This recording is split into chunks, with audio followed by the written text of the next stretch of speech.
근데 이 사울은 출신이 베냐민 지파였어요. 베냐민 지파는 그 당시 인구가 한 600명 정도밖에 안 됐습니다.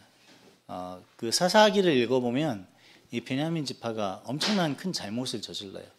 그래서 이스라엘 온 백성이 베냐민 지파를 멸살시켜 버립니다. 그리고 딱 600명만 남아요. 사울이 이제 첫 전쟁을 할 때쯤에 이스라엘 백성들을 싸울 수 있는 장정들만 모은 게 한 33만 명 됐거든요. 그러면 이제 전체 인구로 따지면 훨씬 많았겠죠, 이스라엘 인구가. 근데 베냐민 지파가 몇 명이라고? 600명밖에 안 됐어요. 엄청나게 작은 지파였어요. 몇만 명씩 있었겠지, 다른 지파들은. 근데 게다가 그 역사를 보면은 부끄럽고 수치스러운 지파야. 이스라엘 민족을 반역한. 그래서 엄청나게 진짜 내세울 것도 없는, 그래서 약간 무시받고 있는 그런 지파인데, 그 지파에서 사울이 왕이 된 거죠. 그것도 상징하는 바가 있죠. 결국 뭐예요? 인간의 가장 연약한 자를 왕으로 세우심으로써 이 민족의 진정 왕이 누구이신지 보이기 위한 장치였을지도 모른다는 생각입니다. 아무튼 사울이 이렇게 왕으로 뽑히는데, 이 뽑히는 과정에서도 그들이 지금 왕으로 세우는 이 행위들이 뭘 의미하는지 사무엘을 통해서 하나님 계속 말씀하세요. 10장에서 보면 너희를 모든 재난과 고통 중에서 구원하여 내신 너희 하나님을 버리고 네가 왕을 세우라고 지금 하는 것이다. 네가 지금 하는 짓이 그런 짓이다라고 계속 말합니다. 그렇지만 결국은 이 말을 들으면서도 끝까지 왕을 세우라는 그런 요청 속에 결국 왕이 세워져요. 하나님이 왜 이런 것을 허락하셨는지 그것도 약간 신비 속에 있습니다. 하나님께서는 그리고 세워진 왕 사울을 못 살게 굴거나 또 일부러 의도적으로 그들의 상황을 안 좋게 만들어서 봐라 니네가 원하는 데 했더니 개판이지 이런 상황으로 몰고 가시지 않았어요. 사울에게 새 마음을 주셨다고 하셨고 하나님의 영에 감동하심을 줬다고 했어요. 그리고 사울을 옆에서 같이 이렇게 보필하는 자들도 하나님의 영에 감동한 자들을 허락하셨습니다. 그리고 그러면서도 왕을 구하는 이 일이 하나님 앞에 얼마나 큰 죄인 것들을 명확하게 알려주십니다. 그리고 끝에 하나님이 그들에게, 이스라엘 민족에게 어떤 일을 그동안 하셨고, 그리고 이것들을 잘 기억하면서 경외하고 마음을 잘 다해서 진실히 섬기라고.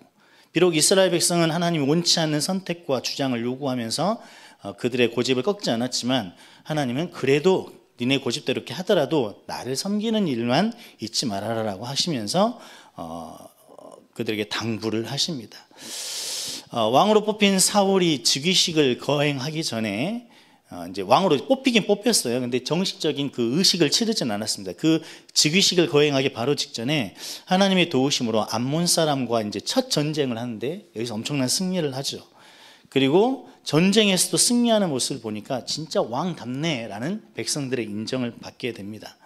그리고 왕이 되고 2년쯤 지났을 때 사울의 아들 요나단이 좀 약간 혈기가 좀 있었나 봐요. 믿음도 있었겠지만 블레셋으로 건너가서 블레셋을 건드려요. 가만히 있는 블레셋을. 마음에 안 드는 거지. 지네 역사를 보면 이 이방인, 하나님을 믿지 않는 이 민족이 자기들 굉장히 괴롭혔거든. 몇 년씩 막 지배하고 그랬거든. 그래서 건드렸어요. 그렇게 시작이 돼서 사울이 이제 두 번째 전쟁을 하게 됩니다.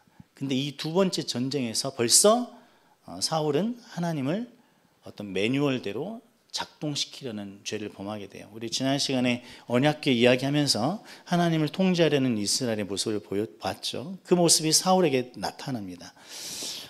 어떻게 나타나냐면 이 전쟁을 치르기 전에 하나님께 예배를 드려야 되는데 예배를 주관하는 자는 사무엘이에요. 근데 사무엘이 더디 나타나니까 자기가 급해서 예배 드려버립니다. 근데 이제 이해는 돼요. 왜냐하면 전쟁을 이제 치러야 되고 바로 앞에 블레셋이 쳐들어오기 직전입니다. 근데 이게 점점 뭔가 이렇게 전쟁에 대한 준비가 안 되어 있는 것 같고, 블레셋은 막 철병거 있고 막 장난 아니거든. 사사시대에 하솔이라는 나라에 야빈이라는 사람이 있었는데, 이 사람이 철병거 600대를 가지고 그 전역을 다 지배했어요. 그 당시 엄청난 무기였던 거야. 그러니까 칼 들고 싸우는 애들한테 전차 탱크 가지고 했던 그 정도야. 600대 가지고. 근데 그 지금 블레셋은 요 싸울 때 철병거가 몇 대냐면 3만 대였어요. 근데 이스라엘은 어느 정도냐면 철을 이렇게 가공할 수 있는 기술도 없어가지고 블레셋 건너가가지고 농기구 갈아오고 사오고 이랬던 시대야. 그래서 유일하게 칼하고 창이 있었는데 사울 하나, 요나단 하나 딱 이렇게. 근데 철병거가 3만 대나 있었으니 그거를 지금 앞두고 있으니 사울이 얼마나 쫄렸겠어.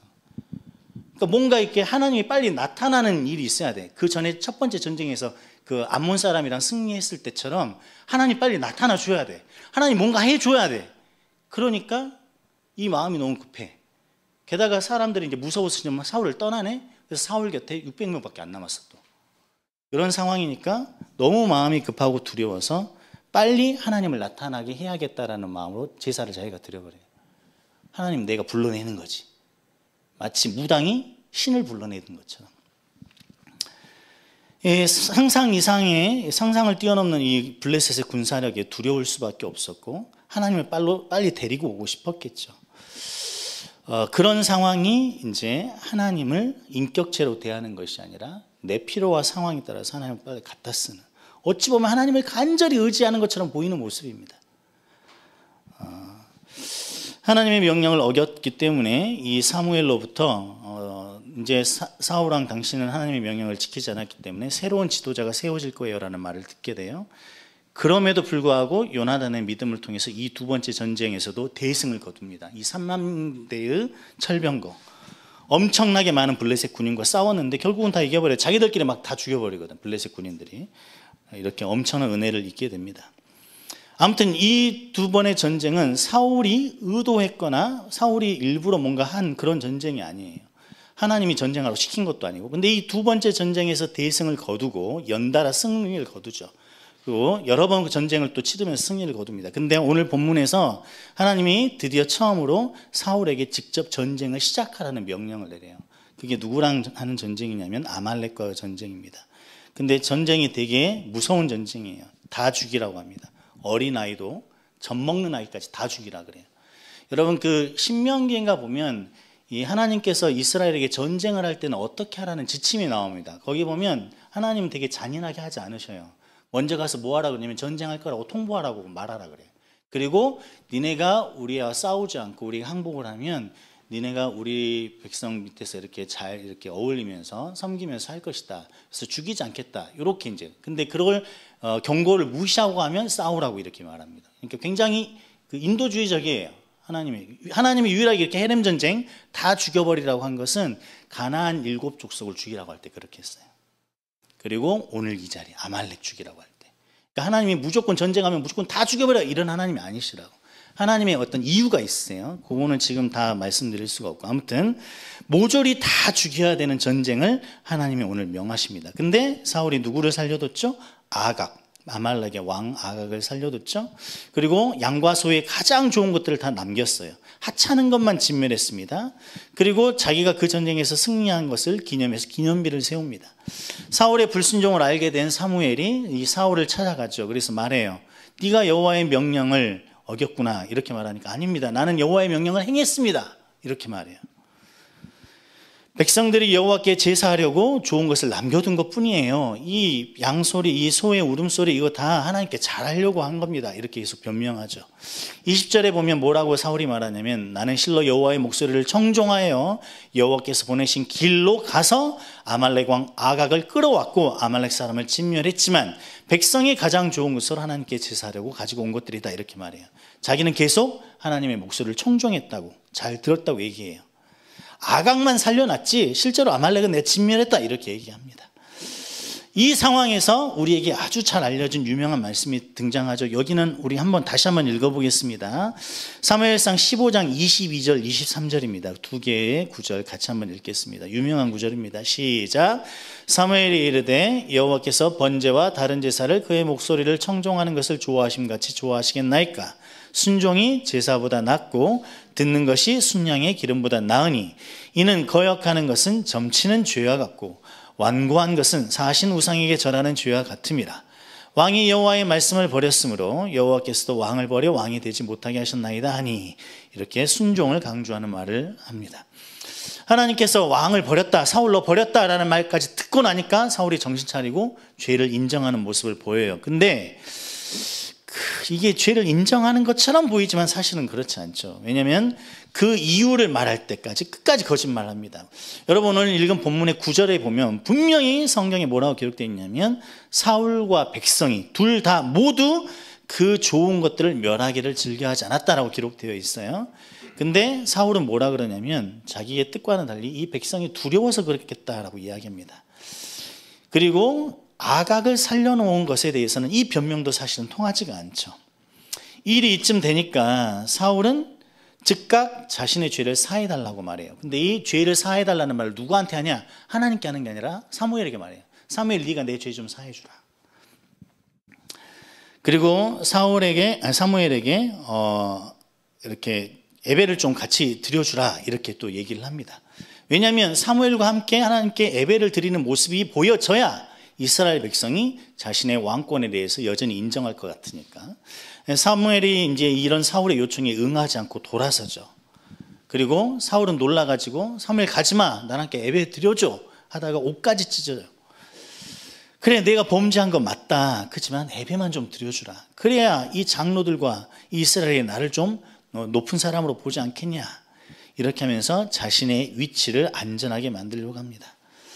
이런 모습까지 이렇게 보면 사울에게 이 예배와 제사는 일종의 매뉴얼이 되어버린 것 같아요. 하나님 작동법이 되어버린 거죠. 그리고 어느 순간 이 사울에게 하나님의 말씀은 잘 빠져나가야 되는 그물망같이 되어버린 것 같아요. 아말렉 백성들은 다 죽이지만 아각은 살려놓는 거, 이 정도면 괜찮지 않을까. 진멸은 하지만 하나님께 예배할 목적이면 이런 것들은 좀 살려놔도 되지 않을까. 그래서 그 법망을 요리조리 피해가는 그런 모습들이 보입니다. 공교롭게도 이 사울의 이런 모든 모습들은 다 예배하고, 즉 제사하고 연결되어 있어요. 우리가 익숙하게 잘 알고 있지만 예배의 본질은 어디서 시작합니까? 순종에서 시작되는 거죠. 그런데 순종 없는 예배로 위기를 탈출하려고 있고, 순종 없는 예배로 자신의 욕심을 채우려 했고, 순종 없는 예배로 스스로를 높이려고 했어요.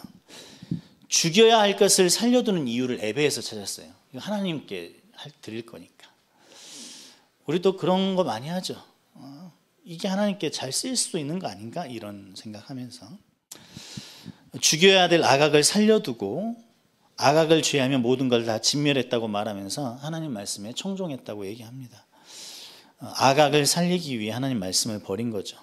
진멸하라고 주신 능력을 탈취하는 데 사용합니다. 사울에게 보이는 이 모습들은 참 아이러니하게도 자신의 모든 행동을 정당화하는데 예배가 근거가 됐어요. 예배.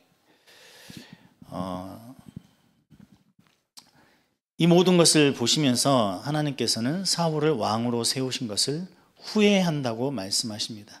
이 후회한다는 이 구절을 딱 읽으면 우리는 좀 이렇게 불편하죠. 왜냐하면 민수기에 보면 분명히 뭐라고 나오냐면 하나님의 부르심에는 후회하심이 없다. 하나님이 인생이 아니시니 후회하심이 없다 이렇게 돼 있거든요. 근데 오늘 사울에 대해서 뭐라 그랬어요? 왕으로 세운 것을 후회한다고 하고 있어요. 하나님이 판단 착오가 있어가지고 또 지혜롭지 못해서 자신의 잘못을 후회한다 이런 말 아니에요. 그때로 다시 돌아가면 그런 선택은 안 했을 거야 그런 의미가 또 아닙니다. 이 후회라고 번역되어 있는 이 단어는 이제 원어 이야기를 할 수밖에 없어요. 나함이라는 단어인데 이 나함이라는 단어가 어디에 나오냐면 창세기 6장 6절. 거기가 뭐냐면 노아 시대에 사람들이 엄청 죄가 관영해가지고 타락했잖아. 그걸 보고 하나님이 뭐라 그랬어요? 내가 사람을 지은 것을 한탄한다 이렇게 말하거든. 그때 한탄한다라는 그 한탄이 나함이에요. 그리고 뒤에 뭐라고 이어가냐면 하나님이 땅을 보시며 사람 지으셨음을 한탄하사 마음에 근심하시고 이렇게 나와 있어요. 이 근심이라는 단어의 원어 뜻을 직역하면 슬픔과 고통입니다. 그러니까 이 한탄하는 것은 결국 마음에 고통이 생기셨다는 거예요. 그러니까 오늘 사울을 보고 왕을 세우셨다는 것을 생각하면서 후회했다, 즉 나함하셨다 이 말은 그 모습을 보고 마음에 고통을 느끼셨다는 거예요. 그래서 오늘 우리가 후회라고 읽고 있는 이 단어의 적절한 의미는 하나님의 슬픔, 하나님의 고통입니다. 하나님은 전능하신 신인데 어떻게 고통을 느낄 수 있나? 이게 이제 그 신학적으로 좀 어려운 단어 하나 쓸게요. 신인 동형론이라는 게 있어요. anthropomorphism이라는 단어인데 뭐냐면 하나님께서 자기 자신을 인간에게 알리시기 위해서 근데 우리 인간이 하나님을 다 이해할 수 없잖아요. 그래서 인간이 이해할 수 있는 방식으로, 수준으로 자신을 변형해서 표현하시는 것들이 있어요. 그래서 하나님의 얼굴, 하나님의 펴신 팔, 크신 날개 아래 뭐 이런 것들이 있잖아요. 이런 것들이 다 하나님이 영이신데 얼굴이 있거나 손이 있거나 그러지 않으시거든. 근데 그런 것들을 표현해서 하나님이 자신을 나타내시죠. 아무튼 여기서 이 마음의 고통이라든가 한탄 이런 것들도 인간의 감정하고 1대1로 다 매칭할 수는 없지만 하나님의 마음을 인간에게 이해시키기 위해서 하나님이 선택하신 단어라고 보시면 되겠습니다. 이렇게 오늘 하나님께서는 사울의 모습을 보시면서 마음의 고통을 느끼신 거예요.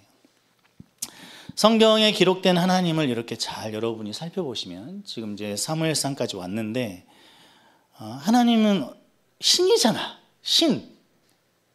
여러분 신이라는 개념을 성경에서 배우지 않고 세상에서 배웠기 때문에 이 세상에서 배우는 신의 개념하고 하나님 안 맞는 게 되게 많아. 하나님이 성경 속에서 드러난 자신을 표현하신 이 기록된 모습들을 보면 하나님은 되게 실패를 거듭하시는 것 같아. 아담 범죄했잖아. 그렇죠? 아담을 지어놨는데 자기를 고역해버려. 실패 아니야? 노아 시대. 자신이 만드신 세상을 자기 손으로 다 멸해야했어요. 가나안 땅에 들어간 이스라엘 백성은 혼합주의에 물들어가지고 하나님 없이 자기가 만드는 하나님을 섬기기 시작해요. 우상도 하나님도 같이 섬기고. 그리고 오늘 하나님이 사울, 하나님이 세우셨잖아. 뽑으셨고. 근데 자기가 또 폐위해야 돼. 계속 실패하는 것처럼 보입니다. 가장 결정적인 거, 하나님이 인간의 몸속에 들어오셔서 자기를 제안하셔서 이 땅으로 오셨죠. 예수님으로. 근데 어떻게 돼? 피조물들한테 죽임당해버려요. 살해당해.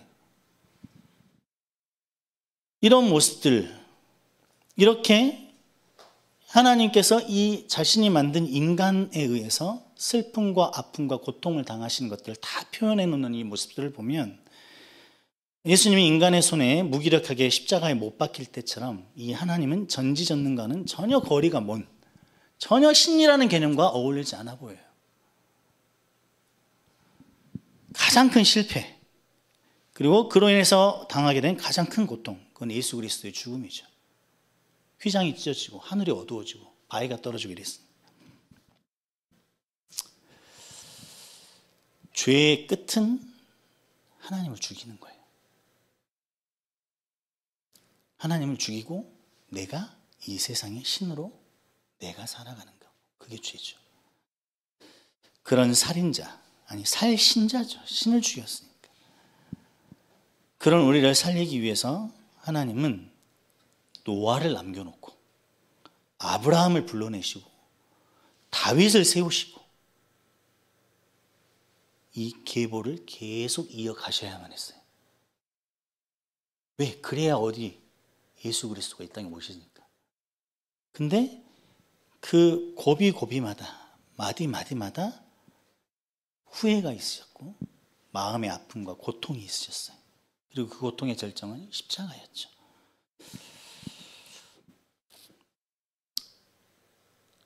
에덴에서의 아담의 죄, 그것도 바로 불순종이었어요. 그리고 오늘 사울, 불순종이었어요. 자신이 세운 사울을 자기가 폐위시켜야 돼. 근데 그게 새끼 봐라 이런 게 아니고 후회, 나함, 마음의 슬픔과 고통을 느끼셨어. 하나님은 죄와 함께 거하실 수 없는 분이에요. 하나님은 죄를 허용하실 수 없는 분이에요. 아담의 죄로 인해서 아담과 함께 있으실 수가 없어요. 거룩하신 하나님. 그래서 아담을 내보내시고 죄가 건영한 이 땅을 물로 홍수로 멸하시고 사울을 폐위시키셔야만 했어요. 그러시면서 마음의 고통을 느끼신 거죠. 다 불순종과 맞닿아 있습니다. 불순종은 우리가 너무나 많이 듣고 익숙한 단어죠. 그래서 때로는 이렇게 생각하는 것 같아요. 저도 그렇게 생각하며 살았던 시절이 많았던 것 같습니다. 불순종이라는 거 죄인 거 알아. 하지만 이거 이미 용서받기로 결정되어 있는 거예요. 그래서 이미 용서되어 있기로 결정이 되어 있고 결국 그렇게 되는 별거 아닌 그냥 인간의 고집이다. 불순종은 하나님을 법정으로 이렇게 불러내 귀찮게. 귀찮지만 좀 오세요. 그래서 잘잘못을 따지게 만들고 불순종했으니까 좀 벌을 내려서 이렇게 판결을 내리게 하는 그 정도의 어떤 사안이라고 생각하는 것 같아요. 아니에요. 불순종은 하나님의 마음을 아프게 하는 건데 어디까지 아프게 하냐면 예수 그리스도를 십자가에서 내리쳐서 찢고 죽여야 될 만큼 마음을 아프게 하는 게 불순종이에요. 십자가에 못 박아야 돼. 그렇게 해서 죽여버려야 돼 그냥. 그 정도에서 생기는 마음의 고통을 느끼게 하는 게 불순종입니다.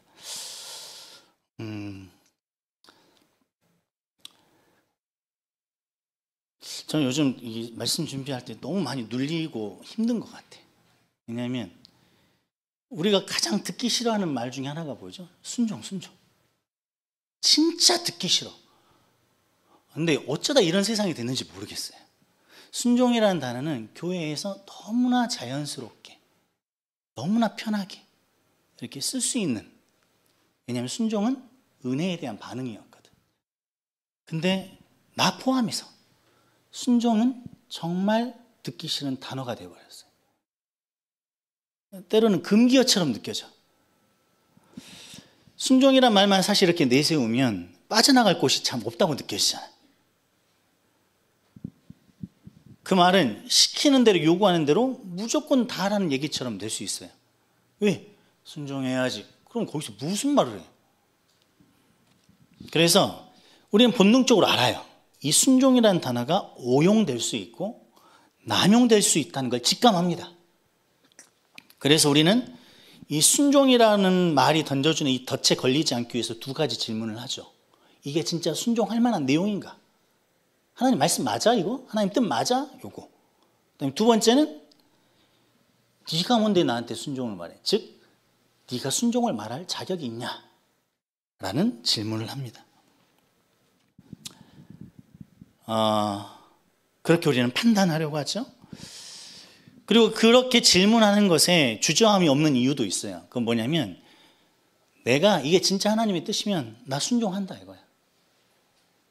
진짜 하나님의 뜻이면 순종해 라고 스스로 자기 자신을 믿고 있고 그렇게 생각하고 있다고 생각해요. 그래서 이런 질문하는데 주저함이 없죠. 이게 뜻인 게 분명하면 난 순종하지. 근데 꼭 그런 건 아니잖아? 이렇게. 근데 이런 믿음, 나는 이게 진짜 하나님의 뜻이 확실하다면 힘들지만 알겠지 나도 이런 마음. 우리는 분명한 하나님의 뜻임을 잘 알아도 우리는 사실 절대로 하나님께 순종하지 않는 자들이에요. 근데 그걸 잊어버리는 것 같아. 그래서 이게 진짜 하나님의 뜻이면 나는 순종하는 사람이라고 생각하니까 자꾸 그것이 하나님의 뜻이 맞냐라고 이렇게 검증하려고 하는 것 같아요. 우리는 타고난 본성이 불순종하는 사람들이에요. 부끄럽게도 저도 똑같아요. 저도 불순종 엄청 잘합니다. 우리는 아직도 아담의 불순종을 얘기하면서 이런 생각을 하는 것 같아. 그까지 과일 하나 따먹은 것 가지고 유난을 떠시는 하나님 같다 라고 생각하는 것처럼 보여. 그렇게 생각은 하지 않지만 우리의 행위나 삶, 이런 삶의 방식들을 보면 그렇게 생각하는 것 같아. 불순종이 별거 아닌 것처럼 생각하는 것 같아요. 그냥 마음 살짝 불편하고 넘어가 버리는.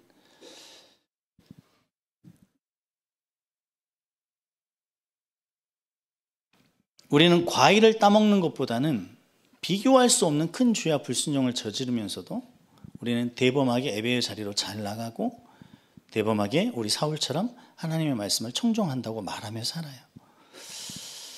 예수 그리스도를 믿는다는 거, 이건 나의 죄를 자백하고 용서받고 순종의 삶을 산다는 것을 의미하는 것인데, 우리는 마치 예수 그리스도를 믿는다는 것이 이 땅에서 불순종의 삶을 지속하면서 살아도 되는 시간적인 여유를 볼 수 있는 어떤 근거라고 여기는 것 같아요. 인간은 불완전하다. 우리는 연약하다라는 말과 함께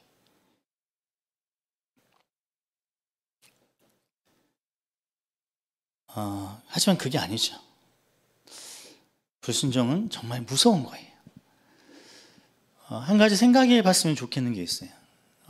여러분, 지금 사사 시대에는, 그리고 사무엘이 막 태어났을 때 엘리가 있었던 그 시대는 말씀이 희귀한 시대라고 그랬죠. 근데 사무엘을 통해서 하나님이 다시 말씀하시기 시작합니다. 그래서 이스라엘을 불편하게 만들어요. 왕을 바라면 그거 날 버리는 거야? 이렇게 말하고. 갑자기 아말렉한테 가서 전쟁하라고, 다 죽이라 그래. 말씀이 없는 곳에는 순종에 대한 요구가 없어요. 그냥 마음대로 삽니다. 하나님이 안 계신 곳에서는 순종의 요구가 발생하지 않아요. 하나님께서 사무엘을 통해 말씀하셨기 때문에 순종의 요구가 되기 시작한 거예요. 말씀이 있는 공동체 안에 머물 때 자꾸만 순종이 요구됩니다. 순종의 요구로부터 자유로워지고 싶은 이 우리의 욕구가 무엇을 증명하는지 한번 생각해 봐야 돼요. 예수 그리스도가 이 땅에 오셔서 보이신 삶을 한 단어로 줄이면, 예수 그리스도의 삶은 하나님을 향하는 방향과 인간을 향한 방향이 있는데, 우리 인간을 향한 방향은 예수 그리스도의 삶은 사랑이에요. 근데 하나님을 향한 방향에서는 예수 그리스도의 삶은 순종입니다. 여러분, 예수 그리스도의 삶을 항상 우리의 판단의 근거로 삼아야 돼요. 그러면 예수 그리스도가 이 땅에 살면서 하나님에게 보이신 삶의 모습이 단 한 단어 순종으로 집약되고 취약될 수 있다면, 그 순종의 삶을 사는 것은 망하는 길이 아니에요. 두려워하지 마세요. 순종은 망하는 길이 아니고 신실하신 하나님의 약속을 나를 향한 약속으로 받아내는 은혜의 방편입니다.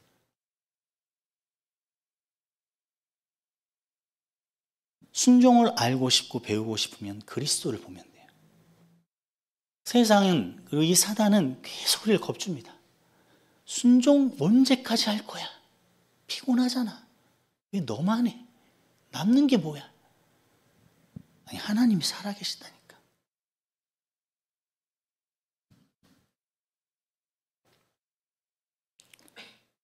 우리는 원하는 것을 얻기 위해서 대가를 지불하는, 우상을 섬기는 사람들처럼 내 원하는 것을 얻기 위해서 대가를 지불하는 순종을 하는 사람들이 아니에요. 우리는 아무 계산과 아무 조건 없이 개차반인 거 다 알고, 불순종할 거 다 알고, 십자가에 못 박을 거 다 알고, 모든 걸 다 아시고, 이미 다 아시고, 아무 조건 없이 우리를 살리려고 모든 것을 다 주신 그 예수님, 다 줘버렸어요. 자기 생명을 되게 하찮게 여기는 것처럼 줘버렸어. 뭐 반항 한 번도 하지 않고, 뭐 논쟁 한 번도 하지 않고, 뭐 이까지 생명쯤이야 라고 여기는 것처럼 그렇게 그냥 잡혀가 버렸어. 십자가에 달렸고, 뭐 박으면 박혀버렸고, 그렇게 아무것도 아닌 것처럼 자기 생명을 그렇게 하찮게 여기듯이 우리를 위해서 자기를 줘버렸어요. 그리고 그 모든 것을 주신 그 예수님의 사랑에 반응하라는 요청이 순종이에요. 원하는 것을 얻기 위해서 대가를 치러라가 아니고, 내가 너희에게 이렇게 했으니 나를 믿고 따라오라는 거예요. 나를 믿으라고. 두려워하지 말고 나를 믿으라고. 내가 이렇게까지 보여줬잖아. 사람이 그 친구를 위하여 목숨을 버리면 이보다 더 큰 사랑이 없는데, 하나님이 십자가에서 나를 위해서 죽어버렸어. 날 놓지 않고, 날 포기하지 않고, 날 버리지 않고, 나를 무시하지 않고, 무관심하지 않고, 귀찮아하지 않고, 넌 내 새끼야.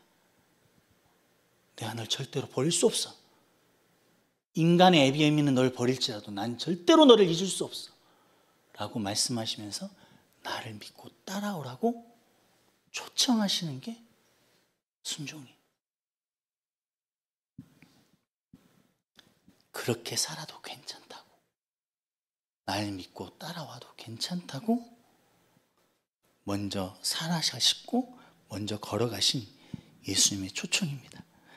그리스도의 순종을 배우고 따르는 사람은 이 순종을 통해 뭘 얻게 되냐면 담대한 믿음을 얻게 돼요. 여러분 순종해 보시면 알아요. 어쩔 수 없이 질질 끌려가는 그런 거 말고 주님, 내가 내 마음을 다해서 주님을 믿고 순종하겠습니다. 따라가면 하나님께서 믿음을 주십니다. 하나님에 대한 믿음이 굳건해지면 그 안에서 누릴 수 있는 평안은 여러분이 생각하는 것 이상이에요. 무엇이 여러분을 두렵게 하고 무엇이 여러분에게 순종이라는 단어만 들으면 치가 떨리고 알레르기 나오고 듣기가 귀찮고 짜증이 나고 욕이 나올 것 같이 만드나요? 바로 사단의 목소리. 순종하는 자에게 하나님은 자신이 약속하신 것들을 반드시 주십니다. 히브리서 5장 8절 9절 이런 말씀이 있어요. 그가 아들이시면서도 받으신 고난으로 순종함을 배워서 온전하게 되셨은즉 자기에게 순종하는 모든 자에게 영원한 구원의 근원이 되시고. 순종은 고난이 따라올 수 있어요. 그냥 배울 수 있는 게 아니죠.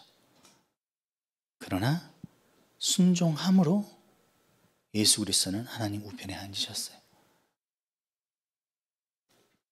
영원한 구원의 근원이 되어주시는 우리 예수님, 그 예수님께 우리도 먼저 살아가신 예수님의 그 순종을 배우는 우리가 되었으면 좋겠어요.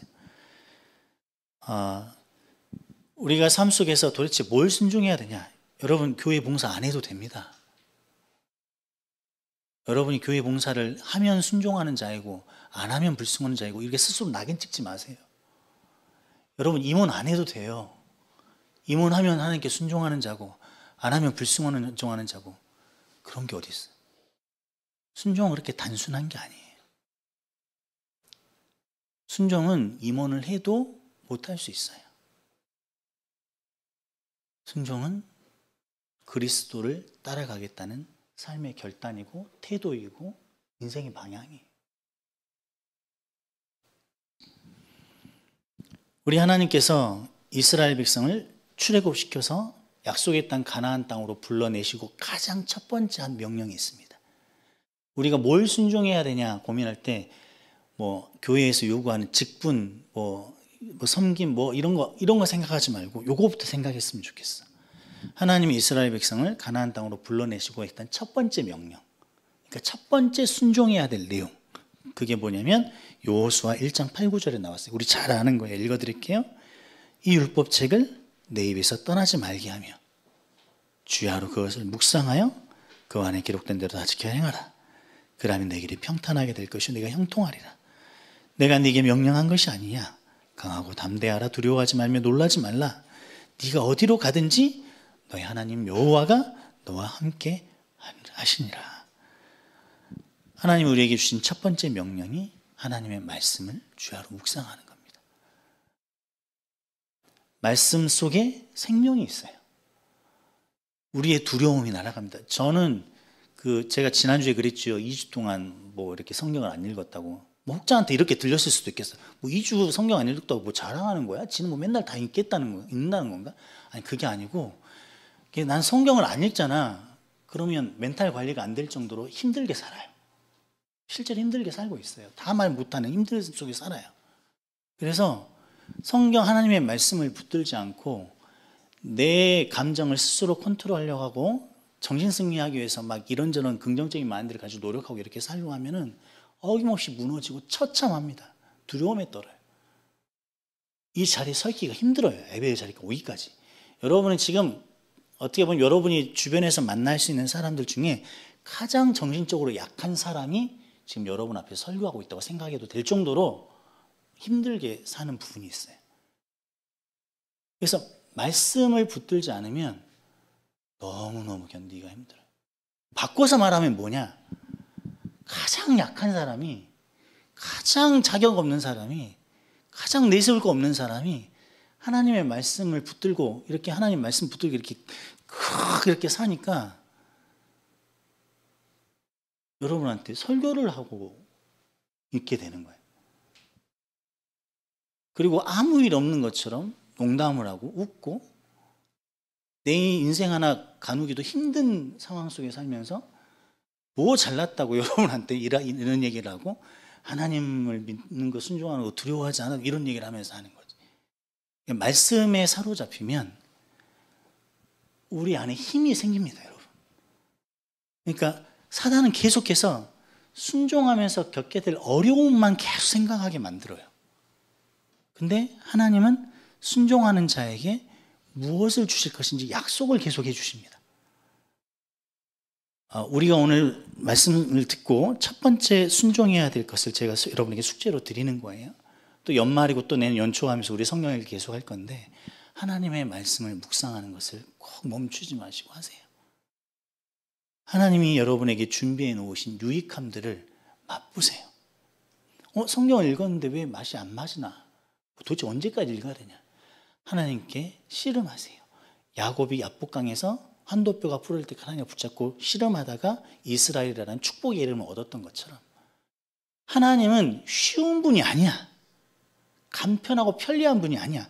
우리는 이 세상에 사는 것이 편리하고 간단하고 편하고 빠르고 이런 것들이 굉장히 선하고 좋은 것으로 이렇게 이미지화되어 있어, 우리 안에. 그래서 좋은 것이다 그러면 편해야 돼. 좋은 것이다 그러면 간단해야 되고 좋은 것이면 쉬워야 돼. 그러니까 하나님 선하신 분 사랑 좋은 거잖아. 그러면 쉽고 편하고 간단하고 편해야 돼. 근데 우리에게 주어진 가장 좋은 것이 뭐죠? 예수 그리스도의 십자가 복음이잖아요. 가장 좋은 것이 어떻게 만들어진지를 생각해 보면 우리도 그 좋은 것을 얻기 위해서 뭔가를 해야 된다는 것을 알 수 있을 거예요. 그러나 하나님은 반드시 구하는 자에게 가장 좋은 것을 주신다고 했기 때문에 그 약속을 믿고 여러분이 말씀 읽는 삶을 살아갔으면 좋겠습니다. 불순종 그리고 순종 이런 단어들을 통해서 오늘 사울의 이야기를 살펴봤는데 여러분 수모임하면서 나눠봤으면 좋겠어요. 나에게 악악은 무엇인가? 하나님의 말씀을 순종한다고 자랑스럽게 아주 담대하게 이렇게 말했지만 실제로는 살려놓은 악악. 그리고 다 진멸했다고 말하고 백성들 때문에 이런저런 이유로 어쩔 수 없이 살려놨다고 말했지만 실제로는 자기가 아까워했던 그 좋은 것들이 무엇인가 나눠봤으면 좋겠어요. 하나님 앞에 불순종은 아무도 눈치채지 못할 수 있습니다. 그러나 하나님은 우리의 마음을 아셔요. 마음의 중심을 보신다고 했어요. 여러분에게 하나님이 요구하시는 순종은 각 개인마다 다를 수 있습니다. 누군가에게는 늦잠 자지 않고 일찍 일어나는 걸 수 있어요. 누군가에게는 말을 부드럽게 하는 것일 수 있고, 누군가에게는 순모임에 참여하는 것일 수 있고, 누군가에게는 교회 안에서 짐을 나눠지는 것일 수도 있고, 각자가 다 다를 수 있습니다. 끝까지 하나님의 말씀에 불순종하면서 끝까지 이것만큼은 살려놓고 싶은 악악은 무엇인지 나눠보고 이미 많이 살려놓고 살고 있는 양과 소는 무엇인지 나눠봤으면 좋겠습니다.